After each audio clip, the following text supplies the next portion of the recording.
Hey guys, this is DarkLordCookie from the Realm Game at UK, and welcome back to Steve Jackson's Sorcery. So I believe this is like part 5 or part 6. I don't actually know. I will have to make sure of that. Make sure. But to recap, as I passed the village of Shamutanti, I went through the forest and almost got assassinated by a very tough opponent, and I got paralysed by a witch, and my companion Jan has disappeared because the witch told me that the little mini-bite was evil, was sapping away at my strength. So I'm on 7 stamina, so I need to push on. I'm so close to the town of Kharé. So you enter the village, but there's a definite air of depression hanging over the place. The Svins are going about their business slowly and miserably and pay you no heed. You sit yourself down on a tree stump in the very centre of the village to consider your options. Talk to the villagers. You spy a group of Svins sitting outside a low hut, but you walk over and sit yourself down.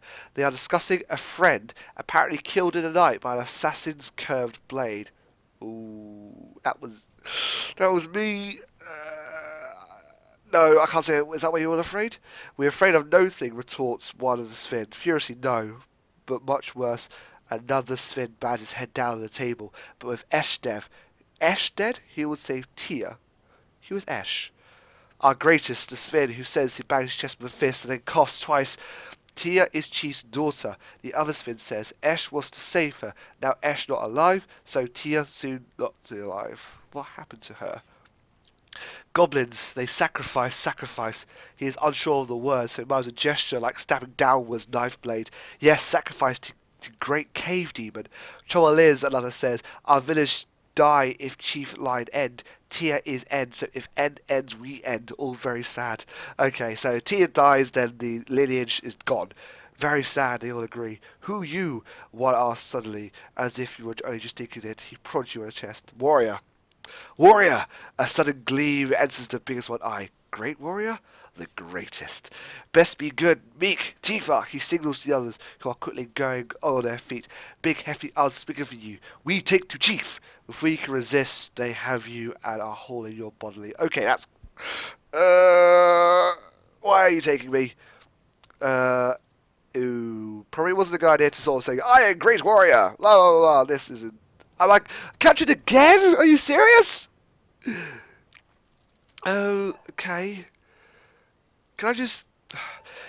Oh dear God, you pull your knees up to your chest and wait. The long watches of the night pass slowly, and in the end, nothing happens and no one comes. The aching in your empty belly gnaws at you with glee. Oh, what's going on here? Daybreak? Daybreak, you are still alone. An hour passes before you hear any noise outside, and then the door to the hut opens and 5 Svins come in. They drag you out, roughly out, and out across the street to the hut, where an old man with grey hair sits. He is wearing outlandish, colourful robes. My name, Proteus, Chief. He slaps his chest twice. I apologise. Then he bows, brushing the dust from his floor with his sleeves. Tell me what you want. He holds up a hand first. He waves to a menial who brings in bread and milk. Yep, eat it. 2 stamina, whatever. Gratefully, you bolt down the mill. It doesn't seem to be poisoned, but it nourishes you. The bowls remove, and the chief squats down in a pool of cloth. I have of you and your strength. I will help if I can. The chief bows. I am grateful. My daughter, my child, she is taken, offered to a terrible demon below. Goblins, she deserves it. Goblins. The chief spits at the word goblins. He shakes his head as tears well up in his eyes. We never friends, but we never enemies like this. I not understand their hate, why they care about demons in caves. I will save her. Because if I say I won't save her, then I'm pretty sure that I will get killed. The chief wipes away a tear with a clawed finger. He gestures to the other Svins who, still taking no chances, grab you by your arms and haul you to your feet. Okay. Looks like I'm kind of oh yeah, I forgot about my praying thing. Yes, a prayer to your spirit will heal you, but after a prayer, your spirit will heal. I need some healing.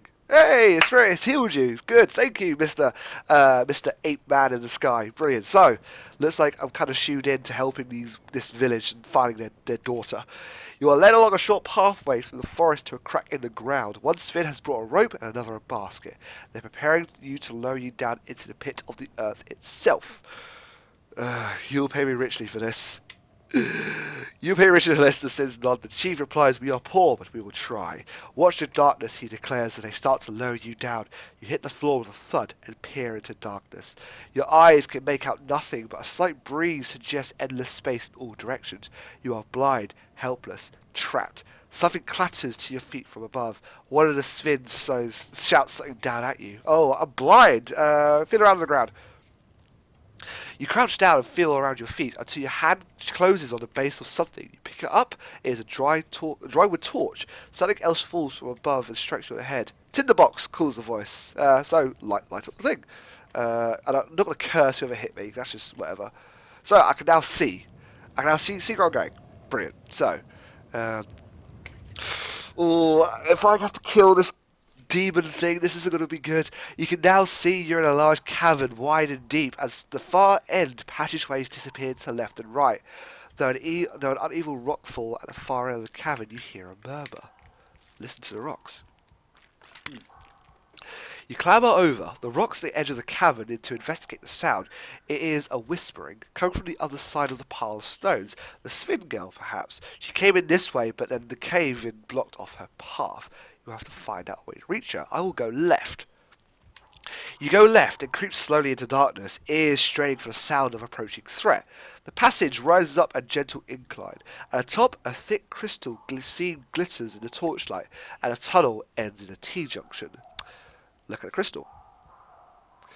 The seam seems. Oh god, the seam seems to be made of pure diamond. It was no doubt in quest of this that these tunnels were carved. But why is no one here mining it? Oh, dig out the crystal. Can I do it?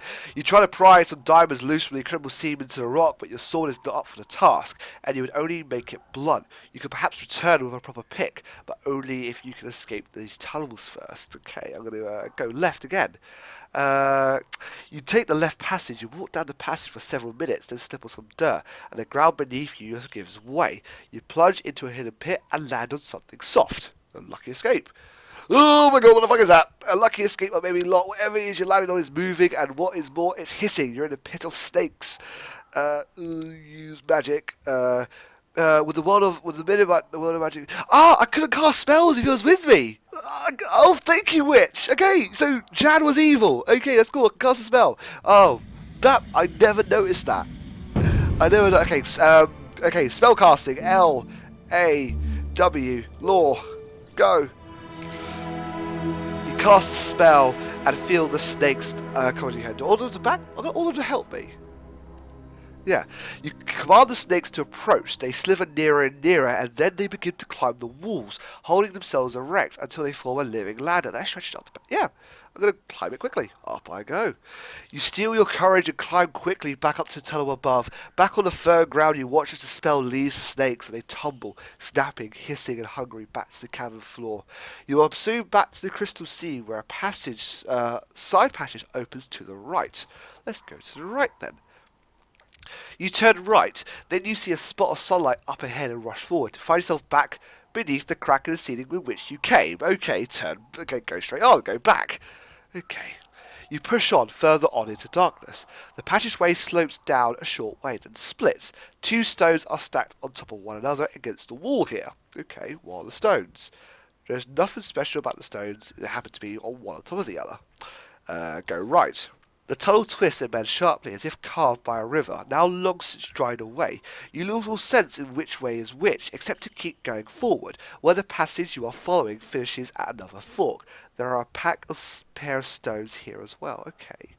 So I imagine that the stones I'm going in the right direction. You move through the opening of the right wall. The going is suddenly more difficult. You realise that the tunnel is climbing at a quite sharp gradient. Little stones rattle and roll downwards into the dark. At the highest point, the path you're creeping through forks again. As you enter, two stones roll away down the slope. Go right again. You go right. The cave wall's crushing close, as though the rock is squeezing you to death. Your shoulders rub against the walls. When you feel certain you can go no further, the winding seam reaches a split. So I basically go right. I basically go left then. Oh, I'm back at the pit. And return to the mouth of the snake pit. Okay, you squeeze. Okay, go straight on. Okay. You creep. Oh, I've done it. The creep forward. Then follow the pathway when you hear an echo of whimpering coming up to the corridor. Your torchlight falls across a frail shape. Hiding in the shadows is the young Sphin girl, stacking stones into hundreds of little towers. Look for traps. I'm gonna make sure. You run the torchlight around the walls of the cavern. No switches or triggers that you can see. The girl watches you with silent fear, and then the torchlight falls on a deep scratch in the rock, a claw mark. Suddenly there is a loud roaring from the mouth of the short cavern. The walls begin to shake and crumble. The Sphin stone towers topple and scatter. To one side, a gap in the rubble begins to open, letting through a mean shaft of light. But before you can head for it, the roaring sound is joined by a scream from the Sphin girl. You turn slowly and peer into the gloom back along the tunnel. Is there something moving? Something closer? Perhaps the roaring is the wind rushing through the tunnels. Something is coming. Oh, you hear the scrambling sounds of claws on rock, and the exit from the tunnel is blocked by the dark looming shape. A manticore, huge tail, it stands between you and the light and howls in bloody rage. Oh, and look at the creature. The manticore is a foul hybrid creature created by the evil sorcerers of old and steeped into bitter and self-hatred. It has a lion's body and a tail of a scorpion, but its face is of an old man and his thoughts are cruel and resentful. As it sees you rear back, flapping two enormous wings on its back. Right, use magic. Are you ready to spell? Cast a spell. Right, spell casting. I'm not going to fight this. I've only got 8 health left. I will die.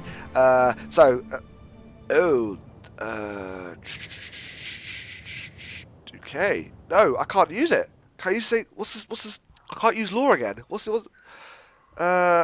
technically I've used dub. Yeah, what if I that's a good idea. What if I confused it? Alright. Ready to spell. Cast a spell. Okay. Because it's technically I thought intelligent? I don't know. Right, so okay, spell casting. D U M do it. You complete your enchantment and the manticore seems to stagger and trip, one foot colliding with the other, and its sting becomes tangled in its wings. You have slowed it down. If you draw your sword now, you have an advantage, or you have gained yourself time for further sorcery. Ooh, okay. Cast another spell. I don't know how much health it is. I don't know how much health it's got. Let's have a look. What else can I cast that won't kill me? Spellbook. 3 stamina, 3 stamina, 3 stamina. They all cost so much for me to do. Okay. Right, let's draw my sword. Oh no, this is bad. This is so bad. Oh lord. Okay, charge. The manticore moves slowly forward. You breathe a sigh of relief to see your spell having some effect on the creature. You're determined that you will not die down here. Oh, you plant your feet and ready a mighty sword swing. At the last moment it pounces, all claws off the ground and bared to plunge into your flesh. In the air it's no longer slow. You chop it out of the air, you have opened in a deep wound. This finger says, I'm going to defend. Yeah, let's attack again. Oh, I've got to kill this off. Oh lord, right, go. Damn, it's defending. It's defending. The creature snarls and snaps its jaws. You must finish this monster before it finishes you. With the rock wall at your back, you have no way to hide but a perfect platform to spring forward. You race at the manticore and easily catching it a light blow. It curses you in an almost a human tongue. The beast growls at you. The walls shiver with its fury. The Sphin girl edges nearer. And if you are thinking of scratching the creature with her claws, it's scared. She whispers to you, you might not believe me, but you scared it. No, I haven't, you lying. Oh dear. No, he's hitting me. I'm gonna die for this. Oh, let's do it. Go. Oh dear. The darkness of the cave is hard to read the monster's intentions, but you cannot wait forever. Charging forward, you rush to the manticore. Just as it punches its tail down like a hammer stroke, as it rears, you rush your sword up to its exposed belly. The creature crashes against one wall. Oh, it's weakening. Okay, let's do it.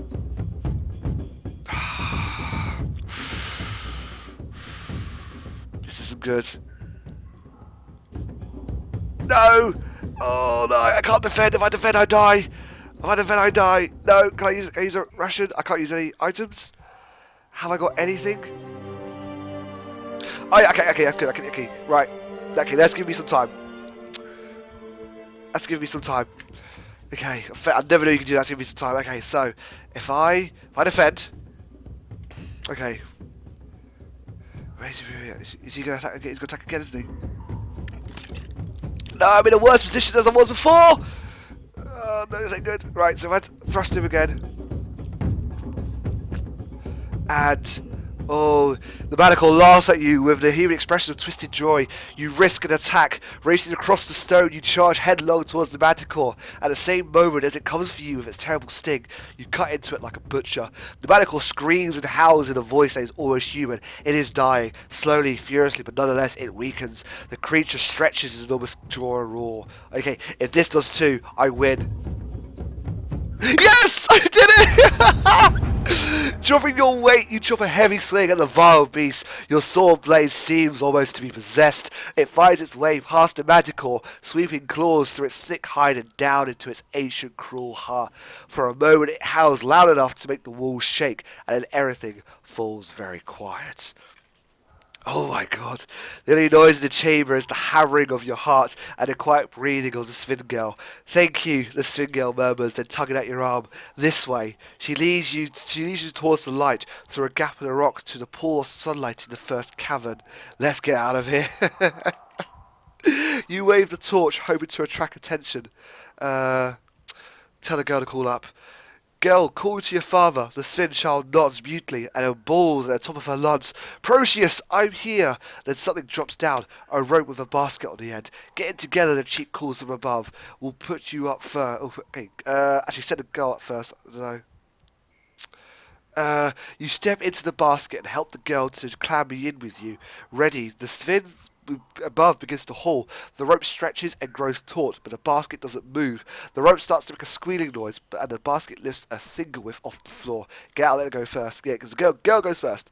You step out of the basket and call up. Haul away. The Sven gives a great cry and begins to pull again, and this time the basket starts to slowly rise, spinning as it goes. The girl waves to you as she disappears up in the sunlight.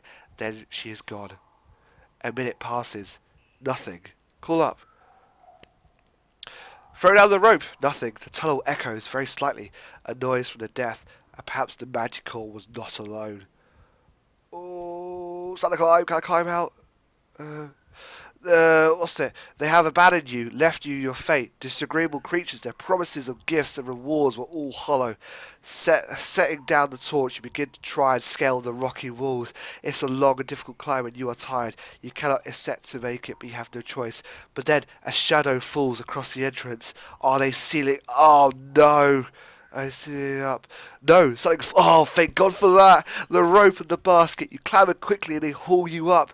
Above ground, the chief himself helps you out into the grass. His daughter is with you. He's with him, clutching his hand. My daughter tells you, fight bravely, he says. For that I'm grateful. I invite you with us back to Torapani. Will you come? Oh, they were going to leave me. They were going to leave me. I just saved your daughter from a Manticore. A little generosity cannot hurt you, you nod. I will come. As you enter the village, it erupts into celebration. You are given a place to stay and recuperate from your long journey. A visit to the healing priest treats your wounds, and when you emerge, it is to find the village, before so sombre and silent, now in full life. Flowers are tied to every rooftop, and bands of Svens are playing music on long, strangely slate lyres. You are whisked away into the dance by Proteus' daughter, before the chief can welcome you to the feast. I'm back on full health now. Yes! The night is glorious. Whew! Dear. That was a bit of a fly, I think. That night you sleep heavily and rise the next morning to continue your journey. The chief meets you, and before you go away, Mr. Fly, what are you doing? Before you go, my good friend, he declares, you have saved us. He presses 2 gifts into your hands, a pouch of 10 gold pieces, a fortune for a place like this, and a key. This opens the South City Gate of Kharé, he tells you. I hope it is use. Wow! Wow! You take your leave. The path winds away from Torapani, and soon you are on a downward slope, away from the Shamutanti Hills, through stepped rice fields. As you walk, you feel for the first time the loneliness of the path ahead. Through Kharé is a busy city. It is cruel, and beyond Kharé there is nothing but the vicious wasteland. Oh my god. You will have no one to trust in the days ahead. In the distance rises the walls of the great city, the first true stonework you have seen since you left home. I'm going to leave the town. I'm going to see you guys later, but I'm off to Kharé. It's Kharé. Oh, what's going on here? Ah, that was the end. That was the end. Oh dear. Did I know that was the end? Your journey through the Shamutanti Hills is completed. Along the way, you have made no useful friendships, but have been given a key to the gates of Kharé. You have collected some magical artifacts, a large lump of beeswax, a vial of glue, nose plugs, and 4 pebbles. You are armed with a long sword and your original sword, and have no rations and 16 gold pieces and a spell book. This game is essentially telling me that I have pretty much done, I haven't done anything. I've got nothing in this game. And it's great. The adventure continues in Sorcery 2. The City of Traps. Oh my god. It's literally the game has just told me that I've just not done anything right. Okay. What's it say to the cloud? I give you a code using part 2. Yeah, I will continue my adventure. I'm going to save it to the cloud. Okay, so that is one hell of a. It's a code I've got to remember. So this has been DarkLordCookie, and thank you for joining me on this really awesome adventure. Feel free to visit our website for more information, and also feel free to visit our YouTube page for more content created by other members of the realm. And, well, I'm still reading from this. Until next time, guys, thank you for joining me, and I guess I'll see you guys later. See you later.